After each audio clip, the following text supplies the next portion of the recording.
咁啊，Emily，而家你個 case，你諗住用咩 case 嚟到寫呢個 report，或者諗住三號嚟㗎？我本身諗住咧就話污水處理入邊啦，咁我就要準備detailed design approval submission 啦，咁入邊咧就要計下一啲 head loss 啦，咁就會用到 fluid mechanics 嘅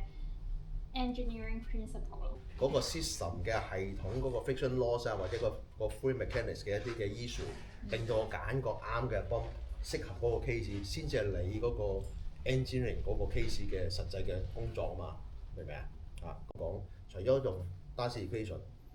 除咗話因為計埋嗰啲 friction loss 啊、嗰啲 K coefficient 啊、嗰啲擺落去，識得揾個 bump curve 呢啲 procedure 之外，咁你個 case 有冇啲咩特別嘅地方係要令到你再 show 到你係有嗰個 engineer 嘅個 sense 去做啲 decision making？